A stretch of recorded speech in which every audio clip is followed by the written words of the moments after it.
ఈ యొక్క 127వ కీర్తనలో మనము చూసినట్లయితే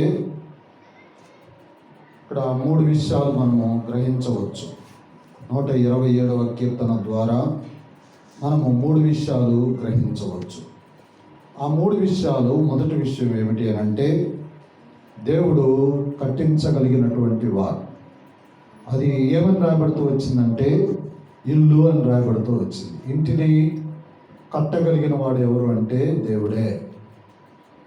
సరే, ఇంటి ఇల్లు అని అంటే మనము మరొక విధంగా ఏమని మాట్లాడవచ్చు అంటే కుటుంబము అని మాట్లాడవచ్చు.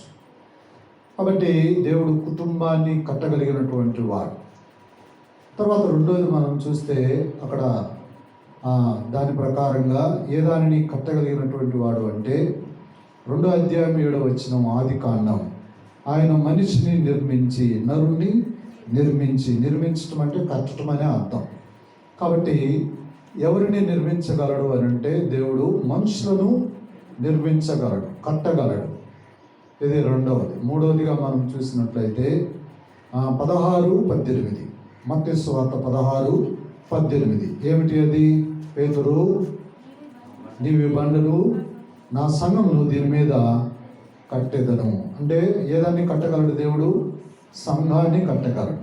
సంఘాన్ని దేవుడు కట్టగలడు. 3 విషయాలు మనము జ్ఞాపకం చేసుకోవాలి. సంఘము అనంటే ఇక్కడ చేర్చబడినటువంటి వారే సంఘం. అంటే దేవుని యొక్క మందిరంలో ఉన్నటువంటి వారే దేవుని యొక్క సంఘం.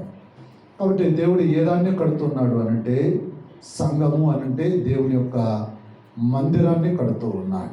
కాబట్టి అక్కడ చూస్తూ వచ్చాము 2వ దినవృత్తాంతముల గ్రంథం 3వ అధ్యాయము 1వ వచనంలో దావీదు ఏదైతే సిద్ధపరుస్తూ వచ్చినాడో వర్ణాను కల్లాన్ని, ఎబూసీలేని వర్ణాను కల్లాన్ని, అక్కడ దేవుడు తన యొక్క మందిరాన్ని సొలొమోను చేత కట్టించుకుంటూ వచ్చాడు. కాబట్టి ఈ యొక్క 3 విషయాలు చాలా ప్రాముఖ్యమైనటువంటి విషయాలు. కాబట్టి దేవుడు దీనిని బట్టి మనకి అర్థమయ్యేది ఏమిటి అని అంటే, కట్టగలిగినటువంటి వాడు దేవుడు మనుషులను కట్టగలిగినటువంటి వాడు. దేవుడు కట్టేటువంటి వాడు. కట్టే నైజం ఎవరికి ఉంటుందంటే దేవునికి ఉంటుంది. పెరికివేయు నైజం ఎవరికి ఉంటుందంటే సాతానుకు ఉంటుంది. సాతాను దేవుడు లాంటి యేసు ప్రభు, దేవుడైన యేసు ప్రభు దగ్గరకు పోయే ఆయనను కూడా పాడు చేయడానికి చూసినటువంటి సాతాను. నువ్వు నేను పెద్ద లెక్కైన వారంగా, వాడు నువ్వు ప్రార్థన చేసినప్పుడైనా వస్తాడు, నువ్వు నడుస్తూ ఉన్నప్పుడైనా వస్తాడు, నీవు ఎట్లాగో బైబిల్ చదువుతూ ఉన్నప్పుడైనా ఆయన రాగలిగినటువంటి వాడు. బైబిల్ చదువుతూ ఉన్నప్పుడైనా ఆయన రాగలిగినటువంటి వాడు. కాబట్టి ఆ సాతాను ఎవరినైనా మోసపుచ్చగలదు. సాతాను ఏం చేయగలదు? ఎవరినైనా మోసం చేయగలదు. కాబట్టి అక్కడ మనం చూస్తూ వచ్చాము, దావీదును మోసం చేసింది. ఏమని ప్రేరేపించింది? నువ్వే జనాన్ని లెక్కై దేవుడా, ఏమే దేవుడి వల్ల నీకు విజయాలు రావడం లేదు, నీకున్న సైన్యాన్ని బట్టి నీకు విజయాలు వస్తూ ఉన్నాయి అని చెప్పి మాట్లాడుతూ వచ్చాను. కాబట్టి యోవాబు చెప్తూ వచ్చినా సరే ఏం చేయలేదు, దావీదు వినలేదు. అతని మాట చెల్లుబాటు కాలేదు, పోయి లెక్కేశాడు. ఆ లెక్కింపు యోవాబుకి ఏమనిపించిందంటే అసహ్యం అనిపించింది. ఎందుకంటే దేవుని బిడ్డ ఈ యొక్క యోవాబు సైన్యాధిపతి. కానీ ఇప్పుడు ఆయన ఏం చేస్తూ వచ్చాడంటే దీనికి నష్టపోతూ వచ్చాడు. కాబట్టి దేవుని యొక్క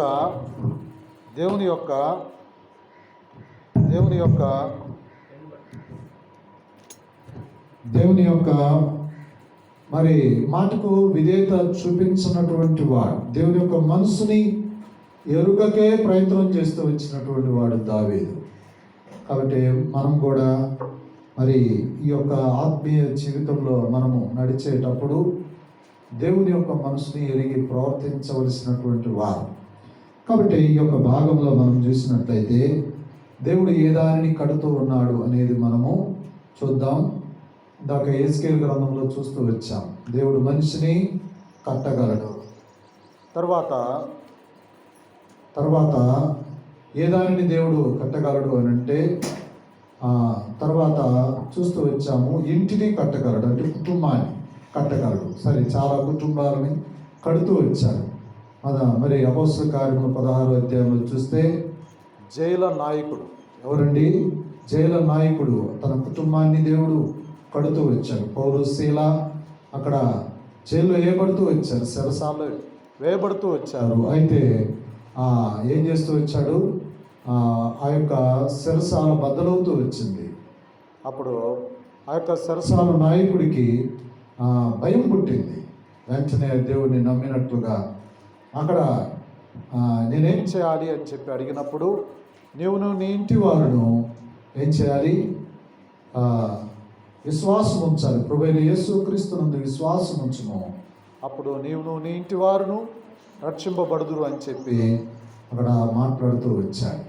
కాబట్టి జైలు ఆ నాయకుడి యొక్క కుటుంబము రక్షింపబడుతూ వచ్చింది. ఇంకా మనం చూస్తే చాలా కుటుంబాలు రక్షింపబడుతూ వచ్చాయి. మనము దాని వైపు మనం చూడలేదు, కానీ కుటుంబం వైపు మనం ఇప్పుడు ఈ భాగంలో సంఘము ఏ విధంగా కట్టబడుతూ వచ్చింది అనేది మనం ఈ యొక్క భాగంలో చూస్తాం. మొట్టమొదటిగా సంఘము అంటే దేవుని యొక్క మందిరం అని మనము చూస్తూ వచ్చాం.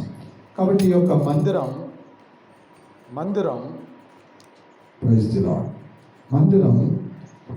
కట్టబడాలి. దేవుని మందిరం కట్టబడాలి అని అంటే మరి దేవుని మందిరం ఇక్కడ రాయబడుతూ వచ్చినటువంటి మాట ఒకటి మనం చూద్దాం. 1 పేతురుకు రాసిన పత్రిక 2వ అధ్యాయము 5వ వచనంలో మనం చూస్తే, ఆత్మ సంబంధమైన మందిరముగా మనము కట్టబడుచున్నాము అని రాయబడుతూ వచ్చింది. ఎలాగా? మనుషులే దేవుని యొక్క మందిరం. ఎవరండి? మనమే దేవుని యొక్క మందిరం. అంతేగాని ఈ 4 గోడలు దేవుని యొక్క మందిరము కాదు. అంటే మందిరంగా పిలుస్తాము, కానీ అది నాట్ ఏ రియల్. దేవుని యొక్క మందిరం అని అంటే మనమే దేవుని యొక్క మందిరం. ఇది ఖచ్చితమైనది. సరే, ఇప్పుడు ఎఫెసీయులకు రాసిన 2వ పత్రిక 2వ అధ్యాయము 21వ వచనంలో మనం చూస్తే, పరిశుద్ధ దేవాలయము అగుటకు మనము కట్టబడుచున్నాము. పరిశుద్ధ దేవాలయము అగుటకు మనము కట్టబడుచున్నాము అని రాయబడుతూ వచ్చింది. తర్వాత 22వ వచనంలో మనము చూస్తే, దేవుని నివాస స్థలమై ఉండుటకు మనము కట్టబడుచున్నాము. దేవుని నివాస స్థలమై ఉండుటకు మనము కట్టబడుచున్నాము. అంటే దేవుడు ఎక్కడ నివసించేటువంటి వాడు? మనలో నివసించాలన్నది దేవుని యొక్క ఉద్దేశం. మనలో నివసిస్తే పాపానికి స్థానం ఉండదు. మనలో దేవుడు నివసిస్తే మనము దీవించబడతాం. మనలో దేవుడు నివసిస్తే మనము అద్భుత కార్యాలు భూమి మీద చేయగలుగుతాం. దేవుడు మనలో నివసిస్తే మనము అనేకులకు ఆశీర్వాద కారణంగా ఉంటాము. కాబట్టి ఎన్నో దేవుడు మనలో నివసించడం ద్వారా అనేకులకు మేలుకరంగా ఉంటాం. కాబట్టి దేవుడు మనలో నివసించాలన్నదే దేవుని యొక్క ఉద్దేశం. సరే, ఈ యొక్క మనం ఏ విధంగా కట్టబడాలి, లేదా సంఘము ఏ విధంగా కట్టబడాలి అనేది మనం చూసినట్లయితే, కన్స్ట్రక్షన్ అనేది రాళ్ళ ద్వారా చేస్తాం. అంతే కదా? ఇల్లు కట్టాలంటే ఏముండాలి? దానికి పునాది ఉండాలి, తర్వాత దానికి రాళ్ళు ఉండాలి, పునాది ఉండాలి, దానికి రాళ్ళు ఉండాలి, సిమెంట్ ఉండాలి, తర్వాత అన్నీ మనకు అవసరమే. బ్రిక్స్, బిల్లలు కూడా అవసరమే. కాబట్టి ఇక్కడ మనం చూసినట్లయితే రాయబడినట్టు వచ్చిన మాట 1వ పేతురుకు రాసిన పత్రిక 2వ అధ్యాయము 5వ వచనంలో మనం చూస్తే, అక్కడ యేసుక్రీస్తు ద్వారా దేవునికి అనుకూలములకు ఆత్మ సంబంధమైన బలులను అర్పించుటకు పరిశుద్ధ యాజకులుగా ఉన్నట్లు మీరును సజీవమైన రాళ్ళవలే ఉండి ఆత్మ సంబంధమైన మందిరముగా కట్టబడుచున్నాము. సరే, ఇక్కడ కావలసిన ఏమిటి అంటే సజీవమైన రాళ్ళు. కన్స్ట్రక్షన్ ఏం దాని ద్వారా జరుగుతుందంటే సజీవమైన రాళ్ళు కావాలి. తర్వాత మనం చూస్తే 1 కొరింథీయులకు రాసిన పత్రిక 3వ అధ్యాయము 12వ వచనంలో చూస్తే అవి వెలగల రాళ్ళు అని రాయబడుతూ వచ్చింది. ఇక్కడ రాయబడుతూ వచ్చిన మాట వెలగలిగినటువంటి రాళ్ళు, వెలగలిగిన రాళ్ళు. తమ్ముడు బ్యాటరీలు అయిపోయింది. వెలగలిగినటువంటి రాళ్ళు. కాబట్టి వెలగలిగినటువంటి రాళ్ళు ఎవరంటే మనమే వెలగలిగినటువంటి రాళ్ళుగా మనము ఉండాలి. ఇది దేవుని యొక్క ఉద్దేశం. అంటే మెట్టుకు మనం గ్రహించాల్సింది ఏంటంటే ఈ యొక్క కన్స్ట్రక్షన్ చేయాలంటే తప్పకుండా ఏముండాలి? రాళ్ళు అవసరం. ఏవి అవి అంటే సజీవమైన రాళ్ళు, రెండవది వెలగలిగినటువంటి రాళ్ళు. సజీవమైన రాళ్ళు, రెండవది వెలగలిగినటువంటి రాళ్ళు. సరే, చాలా క్లుప్తంగా మనము దేవుని యొక్క మాటలు మనం విని ప్రభు బలను సమీపిస్తాం. సరే, దేవుని మందిరం కట్టబడాలి అని అంటే మొత్తం 7 స్థాయిలు ఉన్నాయి. ఎన్ని స్థాయిలు? మొత్తం 7 స్థాయిలు ఉన్నాయి. ఒకదాని తర్వాత ఒకటి మనము మరి చూడటానికి ప్రయత్నం చేద్దాం. ఫస్ట్ది చూడండి, 1 పేతురుకు రాసిన పత్రిక 2వ అధ్యాయము 6వ వచనము. 1 పేతురుకు ఏలయనగా ఇదిగో దీని ముఖ్యమును ఏర్పరచబడినదియు అమూల్యమునగు మూలరాతిని సియోనులో స్థాపించుచున్నాడు. చాలండి, ఇక్కడ సియోనులో స్థాపించుచున్నాడు. ఇక్కడ మనం చూస్తే ఈ రాయి ఎలాంటిది అని అంటే ముఖ్యమైనటువంటి రాయి, రెండవది ఏర్పరచబడినటువంటి రాయి, మూడవది మనం చూస్తే అమూల్యమైనటువంటి రాయి, నాలుగవది మనం చూస్తే మూలరాయి. మూలరాయి నాలుగవది ఏంటి? మూలరాయి అని రాయబడుతూ వచ్చింది. కాబట్టి ఇది ఎక్కడ స్థాపించబడుతూ వచ్చిందంటే సియోనులో స్థాపించబడింది. అంటే ఇప్పుడు యెబూసీయుడైన వర్ణాను కళ్ళము దానిని ఏ విధంగా పిలవటం జరుగుతూ వచ్చింది అని అంటే సియోను కొండ, అంటే మోరియా పర్వతంలో ఒక భాగం, అది సియోను కొండ, అది పర్వతం. ఇప్పుడు అందులో ఒక భాగం సియోను కొండ. సియోను కొండ మీద ఏముందంటే ఈ యొక్క యెబూసీయుడైనటువంటి వర్ణాను కళ్ళం ఉంది. ఇప్పుడు ఆ యొక్క వర్ణాను కళ్ళంలో దేవుని మందిరం కట్టబడుతూ ఉన్నది. మనము కూడా ఆ యొక్క దేవుని మందిరాన్ని పోల్చి మనము మన దేహాల గురించి చెప్పబడుతూ ఉంది. కాబట్టి ఇక్కడ అది మొట్టమొదటిగా మనం చూసినట్లయితే సియోనులో స్థాపించబడింది. ఫస్ట్ స్థాపించటం.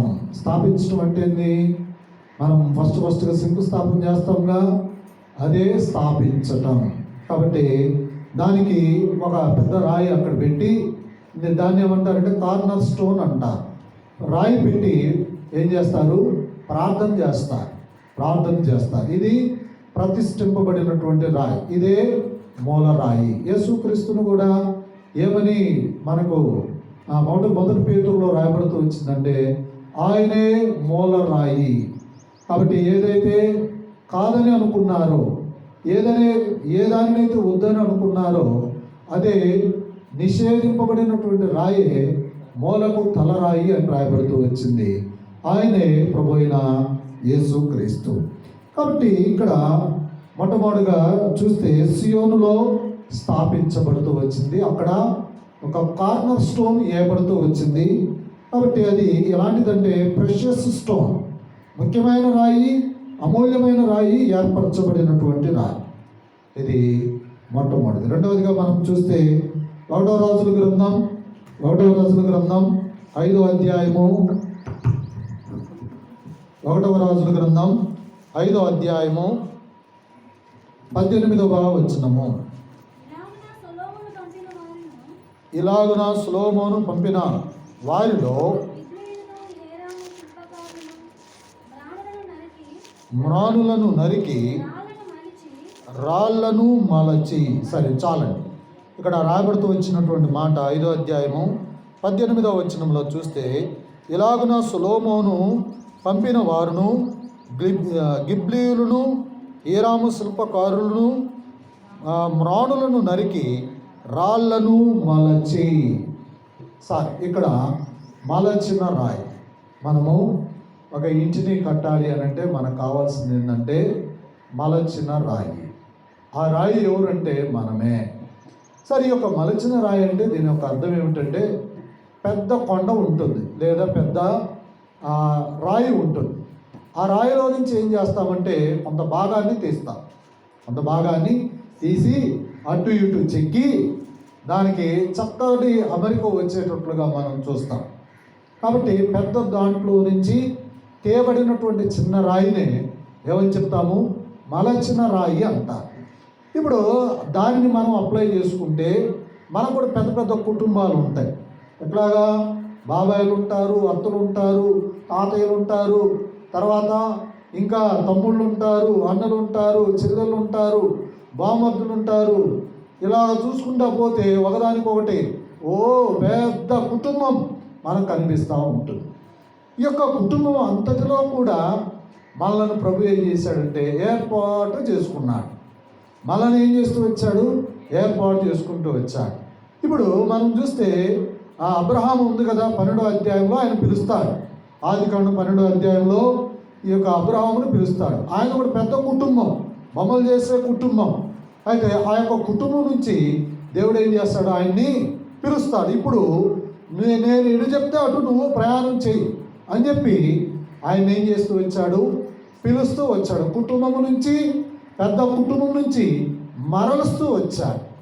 పెద్ద కుటుంబం నుంచి ఆయన బయటకు తీస్తూ వచ్చాడు. కాబట్టి పెద్ద రాయిలో నుంచి మనం ఒక చిన్న రాయిని బయటకు తీస్తే దాన్ని ఏమని చెప్తామంటే మలచిన రాయి అంటారు. కాబట్టి ఇప్పుడు మనం పెద్ద కుటుంబాలలో నుంచి మనము మలచబడ్డాం, తీయబడ్డాం. మనను ప్రభు ఆరాధన చేసే వ్యక్తులుగా దేవుడు మనను సిద్ధం చేస్తూ వచ్చాడు. కాబట్టి ఇది ఎన్నోదంటే రెండవది, మలచిన రాయిగా మనలను దేవుడు తయారు చేస్తూ వచ్చాడు. తర్వాత మూడవదిగా మనం చూస్తే అదే అధ్యాయం 5వ అధ్యాయము 1వ రాజుల గ్రంథం 5వ అధ్యాయము 18వ వచనం తర్వాత భాగంలో మనం చూస్తే 18వ వచనం, ఇలాగున సొలొమోను పంపబడిన వారును గిబ్లీయులను హీరాము శిల్పకారులను మ్రాణులను నరికి రాళ్లను మలచి మందిరము కట్టుటకు మ్రాణులను రాళ్లను సిద్ధపరిచి. రెండవ రాయి పేరు ఏంటంటే సిద్ధపరచబడిన రాయి. ఏ దాని కొరకు సిద్ధపరచబడినటువంటి రాయి అని అంటే మనము దేవుని యొక్క మందిరముగా ఉండేదాని కొరకై సిద్ధపరచబడినటువంటి రాయి. అందుకని బైబిల్ గ్రంథంలో రాయబడుతూ వచ్చింది. యోహాను రాసిన పత్రిక 17వ అధ్యాయము 14వ వచనంలో ఈ విధంగా రాయబడుతూ వచ్చింది. జగత్ పునాది వేయబడక మునిపే క్రీస్తులో మనలను ఏర్పరచుకుంటూ వచ్చాడు. దేవుడు మనలను జగత్ పునాది వేయబడక మునిపే దేవుడు మనలను సిద్ధం చేస్తూ వచ్చాడు. ప్రభువు కొరకై మనం బ్రతకడం కొరకు దేవుడు ఏం చేస్తూ వచ్చాడు? మనలను సిద్ధం చేస్తూ వచ్చాడు. కాబట్టి మనము సిద్ధపరచబడినటువంటి రాళ్ళము. కాబట్టి కలువరి శిలువలో ఆయన కారుస్తూ వచ్చినటువంటి అమూల్యమైనటువంటి ఆ యొక్క కార్యము ద్వారా, రక్తము ద్వారా మనం ఏం చేయబడుతూ వచ్చామంటే ప్రభువుకి ఒక స్థిరమైనటువంటి రాయిగా, ప్రభువుకి ఒక గట్టిగా ఉండేటువంటి రాయిగా, లేదా గాలికి వాటికి వీటికి చెదరబడినటువంటి రాయిగా ఉండేదాని కొరకై దేవుడు మనల్ని ఏం చేస్తూ వచ్చాడు? సిద్ధపరుస్తూ వచ్చాడు. కాబట్టి ఈ రాయి ఏ దానికి ఉపయోగకరంగా ఉండాలన్నది దేవుని యొక్క ఉద్దేశం అనంటే దేవుని యొక్క మందిరం కట్టడానికి ఉపయోగకరంగా ఉండేటువంటి రాయిగా దేవుడు ఏం చేస్తూ వచ్చాడు? దీనిని సిద్ధం చేస్తూ వచ్చాడు. ఇది మూడవది. నాలుగవదిగా మనం చూడగలుగుతాము. చూడండి 6వ అధ్యాయము 1వ రాజుల గ్రంథం 6వ అధ్యాయము 7వ వచనము. 1వ రాజుల గ్రంథం 6వ అధ్యాయము 7వ వచనంలో మనం చూస్తే, అయితే మందిరము కట్టు సమయమున అది ముందుగా సిద్ధపరిచి తెచ్చిన రాళ్లతో కట్టబడెను. ముందుగా సిద్ధపరచబడినటువంటి రాయి, ముందుగా సిద్ధపరిచి తేబడినటువంటి రాయి సిద్ధము చేశాడు. ఈ రాయి ఏం చేయబడినటువంటి రాయి అంటే సిద్ధము చేసి తేబడినటువంటి రాయి. ఎక్కడ తీసుకొచ్చాడు అంటే దేవుని యొక్క ఆవరణంలోనికి ఈ యొక్క రాయిని తీసుకొచ్చాడు. ఎక్కడండి? ఎక్కడో చెక్కాడు, ఎక్కడో స్వార్థం వినిపింపబడుతూ వచ్చింది. ఇప్పుడు అక్కడ చెక్కాడు. దేవుడు ఏం చేస్తూ వచ్చాడు? ఆ యొక్క ఆ మందిర స్థలానికి దేవుడు తీసుకొచ్చాడు. చెక్కబడి తేబడినటువంటి రాయి. కాబట్టి మనల్ని కూడా దేవుడు ఏం చేశాడంటే చెక్కుతా వచ్చాడు. చెక్కాడా లేదా? ఎట్లాగా అంటే మనలో మూర్ఖత్వం ఉంది, మనలో ఇంకా పాప స్వభావం ఉన్నది, మనము ఇంకా దేవుని యొక్క మాటకు విధేయత చూపించినటువంటి వారమే, దేవుని యొక్క కార్యాలయందు ఆసక్తి కలిగి లేనటువంటి వారమే.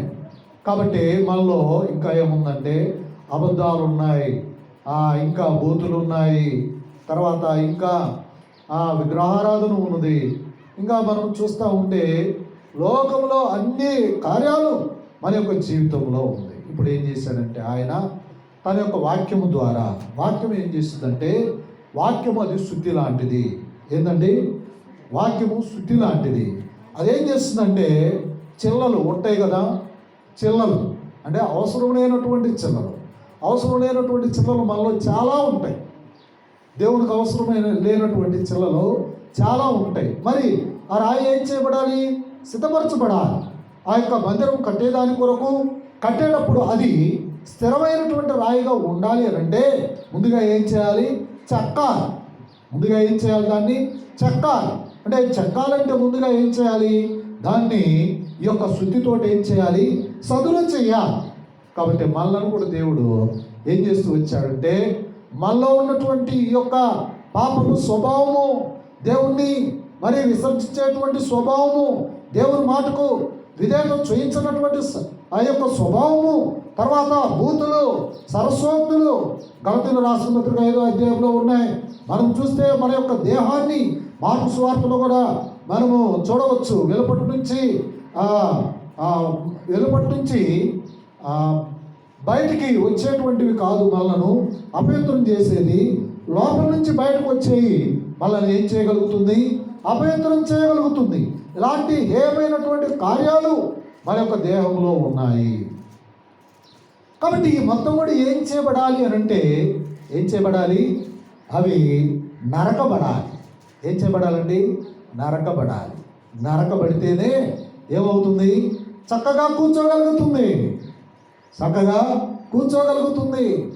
లేకపోతే అది లేకపోతే ఏం చేయదండి? మనము సిమెంట్ వేసి దాని మీద ఈ యొక్క రాయిని పెడతా ఉంటే అది అటు ఇటు కదలడానికి ఆస్కారం ఉంటుంది. కాబట్టి ఏం చేయాలి? ముందుగానే దాని చిల్లలు ఏదన్నా ఉంటే ఏం చేయాలి? దాన్ని నరికివేయాలి. అప్పుడే అది సిద్ధము చేయబడినటువంటి రాయి. సిద్ధము చేసి ఇప్పుడు ఎక్కడ తీసుకొచ్చారు? దేవుని మందిరానికి తీసుకురావాలి. దేవుని మందిరానికి తీసుకొచ్చిన తర్వాత ఇప్పుడు దానికి మరలా శుద్ధి తగలాల్సిన పని లేదు. అంటే కట్టేదానికి మరలా తీసుకొచ్చిన తర్వాత ఏం చేయాల్సిన పని లేదు, శుద్ధి తగలాల్సిన పని లేదు. ఇప్పుడు సొలొమోను కట్టించేటప్పుడు కూడా ఈ యొక్క కట్టించేటప్పుడు శుద్ధి వాడలేదు. ఏం చేయలేదు? అక్కడ శుద్ధి వాడలా. ఎందుకు ఆ శుద్ధి వాడలేదంటే ముందుగానే దాన్ని ఏం చేశాడు? సిద్ధము చేశాడు. ఈ రాయి ఇక్కడ ఉండాలి, ఆ తర్వాత ఇంకొక రాయి ఉండాలి. కాబట్టి ముందుగానే ఏం చేశాడంటే సిద్ధం చేశాడు. ఏ రాయి ఎక్కడ ఉండాలో, ఏ పరిమాణంలో ఉండాలో, ఏ విధంగా ఉండాలో మొత్తం కూడా ఏం చేశాడు? దేవుడు సిద్ధం చేశాడు. ఇక తీసుకురావడం, దాని మీద నిలబెట్టడమే. ఆ రాళ్ళే మనము. కాబట్టి మనలో ఉన్నటువంటి చిల్లలు మొత్తం కూడా మనం ఏం చేయాలి? పోగొట్టుకోవాలి. ఒక్కోసారి ఆ చిల్లలు నరుకోవడం మనకి అభ్యంతర కారణంగా ఉంటుంది. దేవుని వాక్యం చెప్తూ ఉన్నప్పుడు ఆ చిల్లలు తీసుకోవడం ఒక్కోసారి మనకు అభ్యంతర కారణంగా ఉంటుంది. ఒకవేళ అభ్యంతర కారణంగా ఉంటే ఎవరేం చేయలేరు. చిల్లలు తీసేసుకోవడానికి నువ్వు ఇష్టపడకపోతే సావుకుడు ఏం చేయలేడు, లేదా పెద్దలు ఏం చేయలేరు, దేవుడు కూడా ఏం చేయలేరు. ఒకవేళ దేవుని వాక్యం నీ దగ్గరకు వచ్చినప్పుడు తీసివేసుకునేటువంటి లక్షణం నీ దగ్గర ఉంటే, మనకి ఎక్కడ రాయబడుతూ వచ్చింది, 1వ పేతురు రాసిన పత్రిక 1వ అధ్యాయము 14వ వచనంలో, నేను పరిశుద్ధుని కాబట్టి మీరు ఎట్లా ఉండాలని చెప్తాడు, పరిశుద్ధంగా ఉండాలి. కాబట్టి ఆ రాయి ఏ విధంగా తయారవుతుందంటే, పరిశుద్ధమైనటువంటి రాయి. పరిశుద్ధంగా ఉన్నటువంటి దాంట్లో ఏముండదండి, పులిసిన పిండి ఉండదు. పరిశుద్ధమైనటువంటి దాంట్లో ఏముండదంటే పులిసింది ఉండదు. ఒకవేళ పులిసింది ఉందనుకోండి, హెచ్చులు ఉంటాయి, అంటే నాకు నేనే గొప్పగా చెప్పుకున్నట్లుగా ఉంటుంది. పులిసింది నీలో ఉంటే అదేం చేయబడాలి, తీసివేసుకోవాలి. గర్వం, అహంకారము, హెచ్చించుకోవడం, అందరికి కనబడాలని చూసుకోవడం, ఇలాంటి మొత్తం కూడా చిల్లలే. ఉప్పొందటం, నేనే చేయగలుగుతాను, నేనే అనేది ఎప్పుడైతే మన యొక్క జీవితంలో ఉంటుందో అది విరుగుట కొరకే. అందుకనే మనకి యెషయా గ్రంథం 14వ అధ్యాయంలో ఒక వ్యక్తి అక్కడ ఉంటాడు. అతని పేరు లూసిఫర్. అతని పేరు ఏంటండి, లూసిఫర్. దేవుని యొక్క సింహాసనం కంటే నేను హెచ్చైనటువంటి స్థాయిలో నేను ఉంటాను, సభా పర్వతానికి నేను ఎక్కుతాను, మహోన్నతుని కంటే నేను హెచ్చుగా ఉంటానని వాడు హృదయంలో ఏమనుకున్నాడు, అనుకున్నాడు. వాడు ఏం చేయాలా, ఇంకా హృదయంలో అనుకున్నాడు. అనుకోవడంతో దేవుడికి ఆలోచన తెలిసిపోయింది. Is a scanner. నువ్వు ఏమి ఆలోచన చేస్తున్నావో, ఏది నీ మధ్యలో మెదులుతుందో, ఇవన్నీ కూడా ఎవరికి తెలుసు అంటే ఆయనకు తెలుసు. ఎవరికి తెలుసు అంటే ప్రభు అయిన యేసుక్రీస్తుకి తెలుసు. ఆయన నతానియేలు నీవు ఫలానా చోట ఉన్నావు అని ఆయన అక్కడ ఉన్నటువంటి వ్యక్తిని చూసేశాడు. ఆ తర్వాత రక్తస్రావం కలిగినటువంటి స్త్రీ ఆయన పట్టుకుంటే ఆయన ప్రభావం లోపలికి వెళ్ళిపోతూ ఉంది. ఎవరో ఆయనకు తెలుసు, ఎవరో ఆయనకు తెలుసు. ఆయనకు తెలియదే ఉంది. ప్రతి సృష్టము ఆయనకు తేటగా కనబడుతూ ఉన్నది. అలాంటిది మన యొక్క దేహమును మనకి ఆయనకి తెలియదా అంటే ప్రతిదీ ఆయనకు స్పష్టమే. కాబట్టి ఇప్పుడు మన దేహంలో దేవునికి విరోధంగా ఉన్నటువంటి గర్వం కావచ్చు, లేదా ఇంకా భయం కావచ్చు, అహంభావం కావచ్చు, ఇంకా ఏమైనా సరే దేవునికి వ్యతిరేకంగా ఉన్నటువంటి వాటిని మనం ఏం చేయాలంటే నరికివేయాలి. అందుకని నువ్వు మందిరానికి వెళ్ళేటప్పుడు నిన్ను ఏమి జాగ్రత్తగా చూసుకోమని అంటాడంటే, నీ ప్రవర్తన జాగ్రత్తగా చూసుకో. మందిరంలోకి వచ్చి అవివేకంగా ఆలోచన చేయడానికి లేదు. మందిరంలోకి వచ్చి నీ ఇష్టం వచ్చినటువంటి విధానంలో ఉండటానికి లేదు. కాబట్టి జాగ్రత్త. కాబట్టి మొత్తం కూడా ఏమని చెప్పబడుతూ వచ్చాయంటే చెల్లలు. కాబట్టి చెల్లలు. సొలొమోను యొక్క జీవితంలో కూడా చాలా చెల్లలు ఉన్నాయి. మనం చెప్పుకుంటూ పోతామంటే చాలా వస్తాయి కానండి. సొలొమోను జీవితంలో కూడా చెల్లలు ఉన్నాయి. దేవుని మందిరాన్ని కట్టాడు, ఫరో కూతురుని చేసుకున్నాడు. ఫరో కూతురుకోమో ఒక నగరిని కట్టిస్తూ వచ్చాడు. దేవుని మందిరానికి 7 సంవత్సరాలే కేటాయించాడు. ఏంది ఆ తర్వాత అతడు అనేక మందిని అతడు ఏం చేశాడంటే వివాహం చేసుకుంటూ వచ్చారు. వాళ్ళు అన్య స్త్రీలై ఉన్నారు. వాళ్ళు ఏం చేస్తూ వచ్చారు, ఈ యొక్క సొలొమోను యొక్క హృదయాన్ని వాళ్ళు త్రిప్పుతూ వచ్చారు. అందుకనే చూశారు, ఒక్కోసారి మనం అక్కడక్కడ చూస్తూ ఉంటాం, భర్త యొక్క కీ ఎవరి దగ్గర ఉంటుందంటే భార్య దగ్గర ఉంటుంది. భర్త యొక్క కీ ఎక్కడ ఉంటుందంటే భార్య దగ్గర ఉంటుంది. ఎందుకంటే ఏ కీ ఇస్తేనే అటువైపు చూస్తూ ఉంటాడు. ఏదైనా మాట్లాడుతూ ఉంటే, విషయం మాట్లాడుతూ ఉంటే ఇతను ఎవరి వైపు చూస్తాడంటే భార్య వైపు చూస్తాడు. ఏం చెప్పమంటావు అంటే కీ ఎవరి దగ్గర ఉంటుందంటే భార్య దగ్గర ఉంటుంది. ఒక్కోసారి ఇది కూడా జరగవచ్చు. ఎందుకంటే భర్త ముందు మాట్లాడుతూ ఉంటాడు కాబట్టి ఏదైనా విషయాలు భర్త కూడా ఏం చేస్తాడంటే, ఒకవేళ భార్య ఏదైనా మాట్లాడుతూ ఉంటే భర్త వైపు చూడు, నేను మరి మాట ఇవ్వమంటావా ఇవ్వద్దా అనేది ఇటువైపు చూస్తూ ఉంటుంది. సరే, ఇద్దరు సమానమే దేవుని దృష్టిలో. ఒకరు ఎక్కువ ఒకరు తక్కువ అనేది లేదండి. కాబట్టి ఇక్కడ భార్యలు ఏం చేస్తూ వచ్చారంటే, ఈ యొక్క సొలొమోను యొక్క మనసుని తిప్పుతూ వచ్చాడు. ఎవరు కట్టాడండి ఆ యొక్క బలిపీఠాలు? ఎవరు కట్టాడంటే అన్య దేవతలకు సొలొమోను ఏం చేశాడు, గుడులు కట్టిస్తూ వచ్చాడు. అతడు బలిపీఠాలు కట్టించి బలులను అర్పిస్తూ వచ్చినట్లుగా మనము చూడవచ్చు. కాబట్టి మనలో ఉన్నటువంటి చిల్లలు ఏం చేయబడాలంటే మనం ఏం చేయాలి? నరికివేయాలి. ఒక్కోసారి మనకి మన పక్కనోడు చేస్తున్నాడని మనం కూడా చేయాలని అనిపిస్తుంది. దేవుని వాక్యం అంటా ఉండదు. వాడేదో ఇల్లు కట్టుకొని అదేంది యుద్ధ అది ఉంటుంది కదా, గోమాతను తిప్పుతూ ఉంటాడు. మనకు కూడా అదే తలంపు. వాడు బొట్లు పెడతాడు, మనం కూడా పెట్టాలని తలంపు వస్తుంది. దేవుని వాక్యం అట్లా చదవడం లేదు. వాటిని ఏమంటారంటే చిల్లలు అంటారు. ఇంకో కరెక్ట్ పదం ఏంటంటే చిల్లలు. ఇలాంటి దేవునికి వ్యతిరేకంగా మన జీవితంలో ఏదన్నా ఉన్ననే అది తీసివేసుకోకపోతే నష్టం ఎవరికంటే మనకి. చూడండి, ఎప్పుడైనా గుర్తుపెట్టుకోండి, మన దేహంలో ముళ్ళు ఉందనుకోండి, ముళ్ళు గుచ్చుకుంది. ఇప్పుడు నువ్వు ముళ్ళు గుచ్చుకున్న తర్వాత నువ్వు ఎంత దూరం పరిగెత్తగలుగుతావు? సరే, ఎన్ని రోజులు పరిగెత్తగలుగుతావు? పరిగెత్తలేవు. దేవుని యొక్క యాత్రా జీవితంలో కూడా, మన ఆత్మీయ జీవితంలో ఇలాంటి మన దేహంలో ముళ్ళులాగా పెట్టుకున్నాం అనుకో, ఇది ప్రమాదమే. వాటిని పూర్తిగా తీసేసుకున్నాం అనుకో, ఏమవుతుంది? హృదయం నెమ్మదిలోకి వస్తుంది, నిశ్చత లోపలికి వచ్చేస్తుంది, భయం లేనటువంటి జీవితం మనలోనికి వచ్చేస్తుంది. ఒకవేళ చనిపోతే దైవికమైన రాజ్యంలో ఉంటాము అన్న బలమైనటువంటి నమ్మిక మనలో వస్తుంది. మనకు అనేక సార్లు ఇలాంటి తీసివేసుకోకుండా ఉండటం వల్లే మనలో ఏమొస్తుందంటే నెమ్మది లేని స్థితి. మన జీవితంలో నెమ్మది లేకుండా పోవడానికి కారణం ఏంటంటే దేవుడి వాక్యం మనతో మాట్లాడుతూ ఉన్నప్పుడు వీటిని తీసివేసుకోవడానికి మనం ఇష్టపడం. అప్పుడే మన జీవితంలో కష్టాలు అనేవి ప్రారంభం అవుతాయి. కాబట్టి దేవుని వాక్యం చెప్తూ ఉన్నప్పుడు, దేవుని మాటలు చెప్తూ ఉన్నప్పుడు తప్పకుండా మనము స్వీకరించవలసిందే. నిన్న నేను చూస్తూ వచ్చాను, పైథాగరస్ అనేటువంటి సైంటిస్టు ఎప్పుడు పుట్టాడో ఒకసారి చూద్దామని చెప్పి తీశారు, నెట్ ఓపెన్ చేశారు. ఆయన అంటే తెలుసు కదా, కర్ణము స్క్వేర్ ఈజ్ ఈక్వల్ టు భుజము స్క్వేర్ ప్లస్ భుజము స్క్వేర్ అనేది పైథాగరస్ సిద్ధాంతం తెలుసు కదా. Hypotenuse square is equal to side square plus side square, ఇది పైథాగరస్ సిద్ధాంతం. ఈయన ఎప్పుడు కనుక్కున్నాడా అని చెప్పి తీస్తే యేసుక్రీస్తు పుట్టక తలికి 300 సంవత్సరాల క్రితం అది కనుక్కున్నాడంట.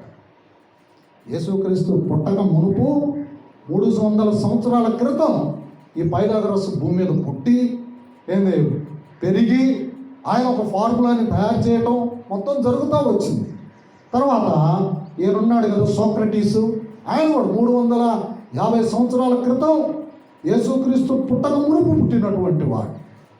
వీళ్ళందరి గురించి మనం నమ్ముతాం.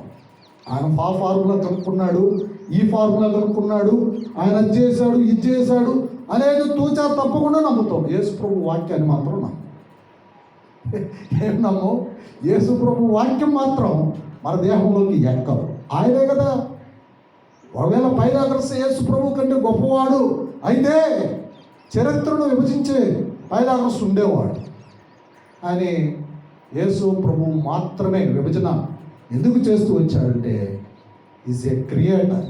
ఎవరండి? యేసు ప్రభు క్రియేటర్. అందుకనే సముద్రాన్ని గద్దిస్తే నిర్మలమైపోతూ వచ్చింది. ఆయనను చూసి దయ్యాలు వణుకుతూ వచ్చాయి. ఎందుకంటే ఈజ్ ఏ క్రియేటర్. ఆయన సృష్టికర్త. ఆయన సముద్రాన్ని గద్దించగలడు, రోగాలను గద్దించగలడు. అవసరమైతే మన దేహంలో ఉన్న ఆ పాడు ఏదైనా సరే గద్దించగలిగినటువంటి వాడు ఎవరంటే ఆ ప్రభువే. కాబట్టి పైథాగరస్కి వ్యతిరేకంగా సాతాను పనిచేయడు. పైథాగరస్కి వ్యతిరేకంగా సాతాను పనిచేయడు. సాతాను ఎవరికి వ్యతిరేకంగా పనిచేస్తాడంటే యేసు ప్రభు వాక్యానికి వ్యతిరేకంగా పనిచేస్తాడు. ఆ విధంగా పనిచేస్తూ వచ్చాడు. కాబట్టి ఎవరు మోసం చేశాడు? దావీదును మోసం చేశాడు. ఆ విధంగా పనిచేస్తూ ఉన్నాడు. కాబట్టి ఈనాడు మనం కూడా అనేక సార్లు సాతాను చేత మోసగింపబడతా ఉన్నాం, మోసానికి గురవుతూ ఉన్నాం. వాడు ఎవరినైనా మోసం చేస్తాడండి. మోసం చేయడా? ప్రేరేపిస్తాడు. ఇస్కరియోతు యోధాను ప్రేరేపించాడు, పో 30 వెండి నాణ్యాలు వస్తాయి. ఏంది, ఎక్కడి నుంచి వస్తాయి? 1 ఎకరమో 2 ఎకరాలు నందుడు కొనుక్కోవచ్చు అని చెప్పి ప్రేరేపించాడు. పోయి యేసు ప్రభువును అప్పచెప్పాడు. అప్పచెప్పిన తర్వాత మిగిలిన అంటే సరే వాడికి మిగల్లా. సరే, ఇప్పుడు యేసు ప్రభువుకు వ్యతిరేకంగా మనం ఉంటాం, బ్రతుకుదాం. సరే, చచ్చిపోయేటప్పుడు ఏదైనా వస్తుందా? సరే, మనం బాగా సంపాదిద్దాం, బాగా ఆస్తులు కూడబెడదాం, సరే ఏదన్నా వస్తుందా? వాడికి రాల, ఇతనికి రాల. చరిత్ర హీనులుగా కనిపిస్తూ ఉన్నాడు. అయితే హెబ్రీయులకు రాసిన పత్రిక 11వ అధ్యాయంలో మోసే మాట్లాడుతూ వచ్చాడు. ఏమనంటే, ఐగుప్తు ధనం కంటే దేవుని ప్రజలతోటి శ్రమలు అనుభవించుట నాకు మేలు అని మాట్లాడుతూ వచ్చాడు. కాబట్టి రాజు అయి నేనేం చేయగలుగుతాను? ఈ ఆస్తి మొత్తం ఉంచుకొని నేనేం చేయగలుగుతాను? కానీ నాకేం కావాలి? దేవుని ప్రజలతో ఉండటమే, దేవునితో బ్రతకటమే నాకు ఇష్టం. ఇదంటే అప్పగించుకోవడం అంటే అది. కాబట్టి అతడు నాయకుడిగా మార్చబడుతూ వచ్చాడు. నాయకుడిగా మార్చబడి శ్రేష్టమైనటువంటి జీవితం అతడు అనుభవిస్తూ వచ్చాడు. కాబట్టి మనలో ఉన్నటువంటి చిల్లలను మనం ఏం చేయాలంటే పోగొట్టుకోవాలి. మీకు ఒక మాట చెప్తానండి. ఆదికాండం 19వ అధ్యాయంలో ఒక ఫ్యామిలీ ఉంటుంది అక్కడ. ఎవరంటే లోతు ఫ్యామిలీ. ఎవరంటే వాళ్ళు లోతు ఫ్యామిలీ. మనకి 2వ పేతురుకు రాసిన పత్రికలో లోతు గురించి ఏమని ఉంటుందంటే, లోతు నీతిమంతుడు అని ఉంటుంది. లోతు ఏమని ఉంటుంది?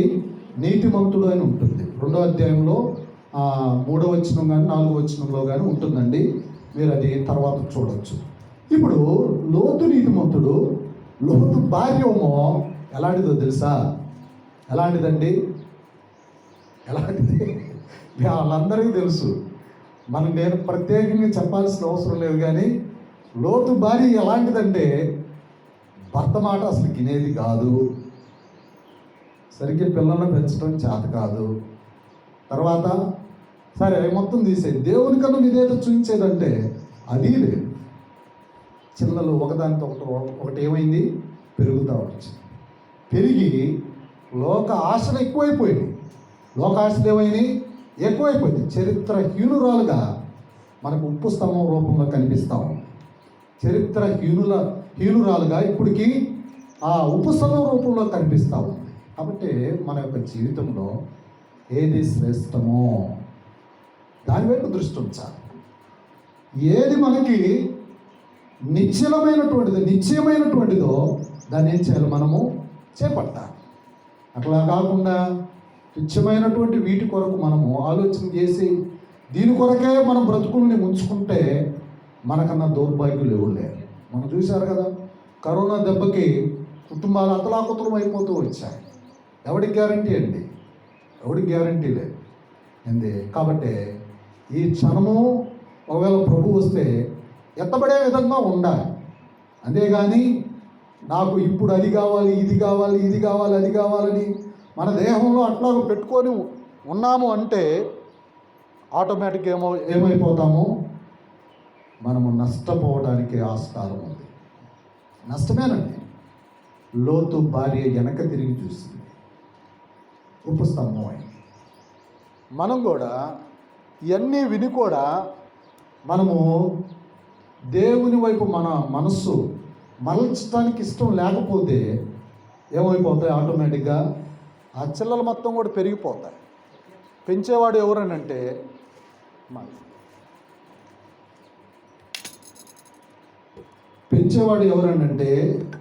ఈ యొక్క సాతానుడే మన దేహంలో అన్నీ పెంచుతాడు. ఆమె ఎట్లాగుంది, నువ్వు ఎట్లా ఉండాలి, ఆమె ఎట్లాగుంది, నువ్వు ఎట్లా ఉండాలి, ఈ మొత్తం కూడా తీసుకొచ్చి మన దేహాన్ని పాడు చేస్తాము. కాబట్టి మనం చేయాల్సిన పని ఏంటంటే మన చిల్లలన్నిటినీ తొలగించుకునేటువంటి వారిగా ఉండాలి. మత్తయి సువార్త 25వ అధ్యాయంలోనండి అక్కడ మొత్తం 10 మంది ఉంటారు. తెలుసుగా మీకు? సరే, అందుకనే నేను మొత్తం తీసి రిఫరెన్స్ చూపించడం లేదు. 25వ అధ్యాయంలో 10 మంది ఉంటారు. 5 అంటే బుద్ధి కలిగినటువంటి వాళ్ళము మొత్తం పర్ఫెక్ట్గా ఉన్నటువంటి వాళ్ళు. దాన్ని ఏమంటారంటే మొత్తం పర్ఫెక్ట్, అన్ని విషయాల్లో మెలకువగా ఉన్నారు. వాళ్ళ జీవితంలో మెలకువైన జీవితం. సార్ ఇంకా మిగిలినటువంటి 5 ఎట్లా ఉన్నారు? బుద్ధి లేని కన్యక. అంటే బుద్ధి లేకపోవడం అంటే ఏంటి? వస్తుంది కదా, ఆయన వచ్చినప్పుడు చూడొచ్చు, ఆయన వస్తాడో చస్తాడో మనకేం తెలుసు? ఎవరికైనా తెలుసా? ఆయన వస్తాడో రాడు ఎవరికి తెలుసు? వీళ్ళ ప్రసంగాలు అంతే చెప్తారు, ఇవన్నీ అంతే ఉంటాయి. ఆయన వస్తాడో రాడు. ఎప్పుడో 2000 సంవత్సరాల క్రితం వస్తాడని చెప్పుకుంటూ వచ్చి నేను తోటికి రాలా. వాళ్ళని ఏమంటారంటే బుద్ధి లేని కన్యకలు అంటారు. ఎవరికైనా తెలుసా అండి? ఇప్పుడు వాళ్ళు ఏం చేయబడుతూ వచ్చారు? విడవబడుతూ వచ్చారు. దేవుని యొక్క వాక్యం మన దగ్గరకు వచ్చినప్పుడు మనం సరి చేసుకోవడం మన యొక్క జీవితంలో లేకపోతే నష్టం చూడాల్సిందే. నష్టం తప్పకుండా మనం చూడాల్సిందే. కాబట్టి మనలో ఉన్నటువంటి చిల్లలు మనం ఏం చేయాలి? పోగొట్టుకోవాలి. అబ్రహాము జీవితంలో లోతు ఉన్నంత కాలం ఆశీర్వాదం చూడలేదు.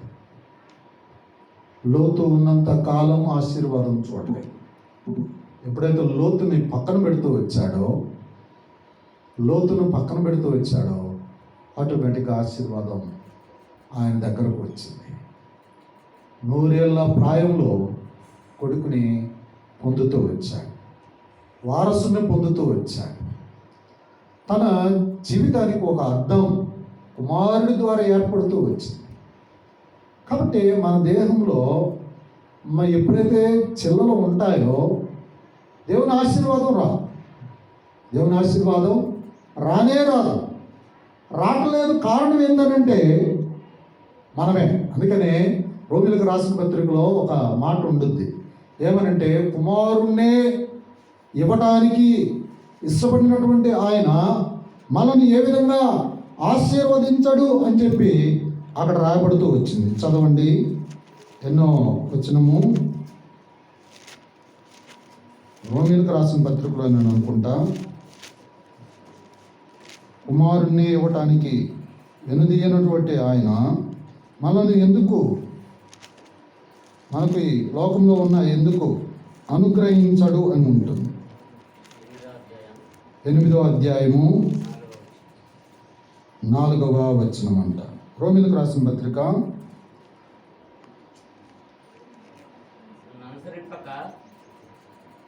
నేను చదువుతాను. 8వ అధ్యాయము 32వ వచనం. 8వ అధ్యాయం 32. తన కుమారుణ్ణి అనుగ్రహించుటకు వెనుక తీయక మన అందరి కొరకు ఆయనను అప్పగించిన వాడు ఆయనతో పాటు సమస్తమును మనకెందుకు అనుగ్రహింపుడు? ఎవడు ఉంటాడండి? కుమారుని ఇచ్చినప్పుడు ఈ లోకంలో ఉన్నటువంటి ప్రతిదానిని దేవుడు మనకు ఎందుకు ఇవ్వడు అని అంటే మనలో లోపమే. మనలో ఏమున్నాయి? చిల్లలు ఉన్నాయి. నరికివేయబడవలసినటువంటి చిల్లలను మన దేహంలో పెట్టుకుంటున్నాం, మన దేహంలో ఉంచుకుంటున్నాం, వాటిని పెట్టి పోషిస్తూ ఉన్నాం. కాబట్టి ఆశీర్వాదం పొందకుండా ఉండటానికి కారణం ఏమిటంటే మన దేహంలో ఉన్న ఈ యొక్క చిల్లలే. కాబట్టి ఈ రాయి నుంచి చిల్లలు ఏం చేయబడాలి? తెగివేయబడాలి. అప్పుడే అది సిద్ధపరచబడిన రాయి అవుతుంది. కాబట్టి ఈ యొక్క సిద్ధపరచబడినటువంటి రాయి ఎక్కడికి తేబడుతుందంటే దేవుని యొక్క మందిర స్థలంలోనికి తేబడుతుంది. దేవుని యొక్క మందిర స్థలంలోనికి తీసుకొచ్చిన తర్వాత ఇప్పుడు అది ఏం చేయబడుతుందంటే చూడండి, అది కట్టేటువంటి ఆ యొక్క గోడ మీద చక్కగా అమర్చబడుతుంది. సరే, మనం చదువుదాము. చూడండి, నా 1వ రాజులకు గ్రంథం 6వ అధ్యాయం 7వ వచనంలో మనం చూస్తే తేబడినటువంటి రాళ్ళు అని చదివాం. ఏమని చదివామండి? తేబడినటువంటి రాయి, సిద్ధపరచబడి తేబడినటువంటి రాళ్ళు అని చదివాం. తర్వాత 5వది మనం చూస్తే 6వ వచనం, 6వ అధ్యాయం 7వ వచనం. 1వ రాజుల గ్రంథం 6వ అధ్యాయము 7వ వచనం ఏమని రాయబడుతూ వచ్చింది? అది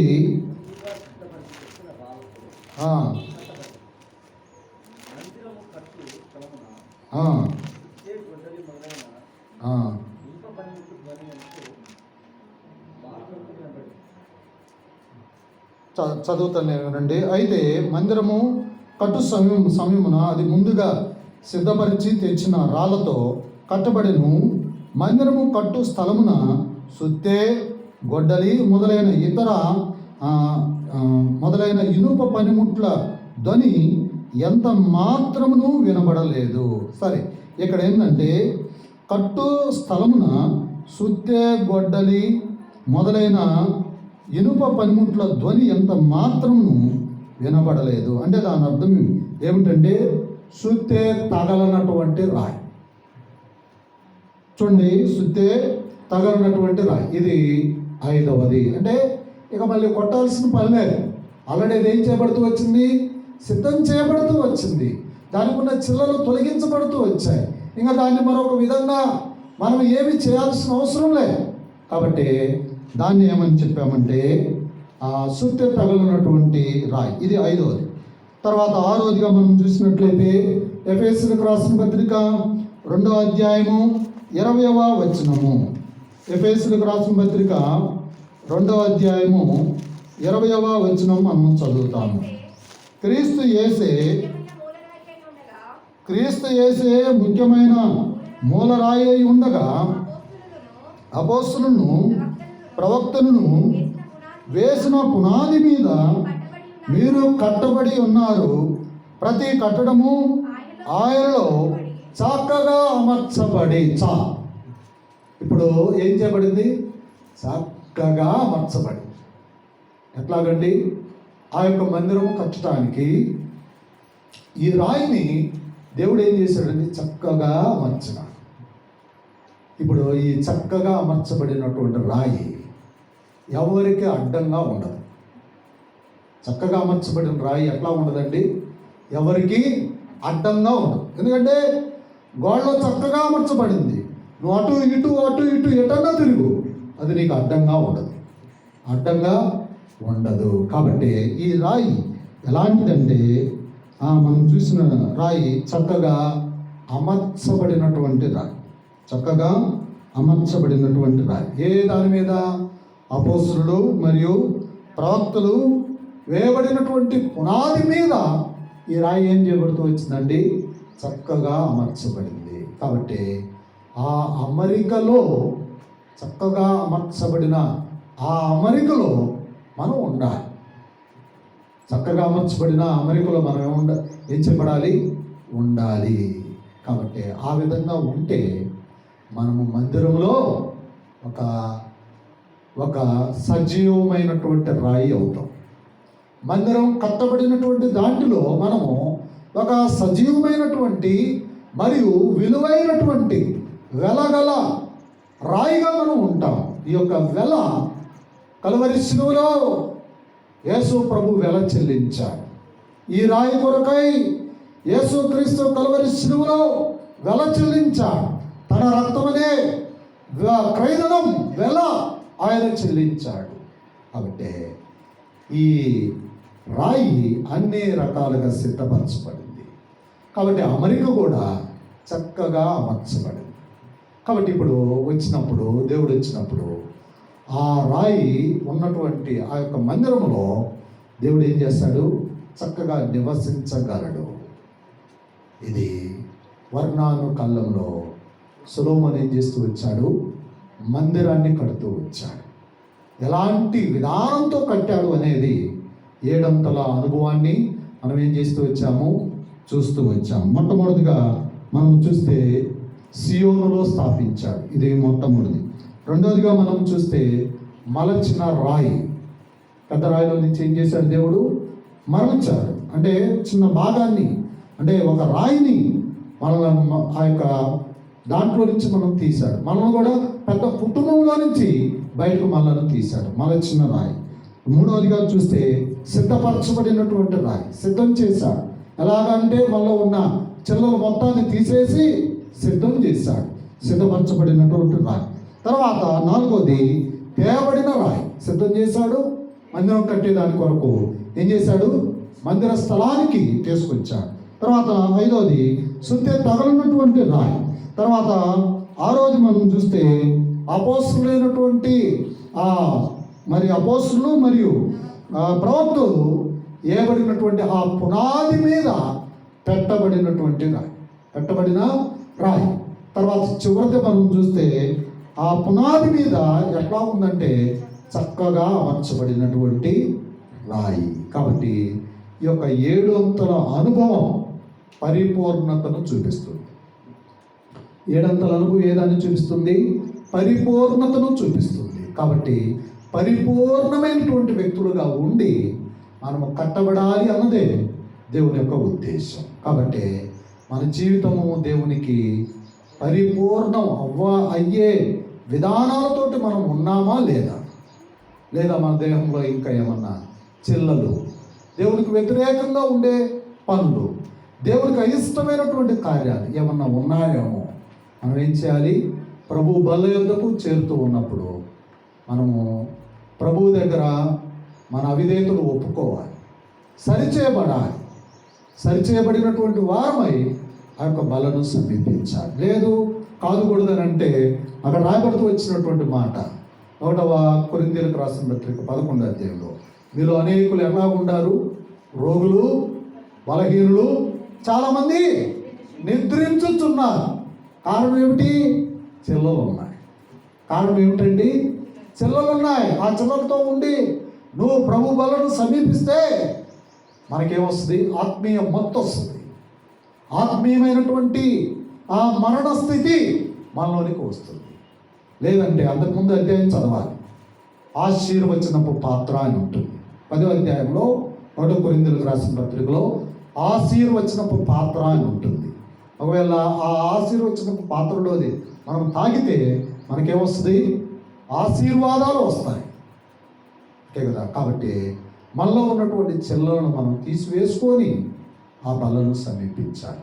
ఆ విధంగా సమీపించడం ద్వారా ఆత్మీయమైనటువంటి మందిరంగా మనము కట్టబడతాము. ఆ విధంగా మనము ప్రభు దగ్గర ఇలాంటి గ్రహింపుతోటి మనలను మనమే పరిశీలన చేసుకొని మరి ప్రభు దగ్గర క్షమాపణ పొందినటువంటి వారమై ఆ బలను సమీపించును గాక. మోకరించండి.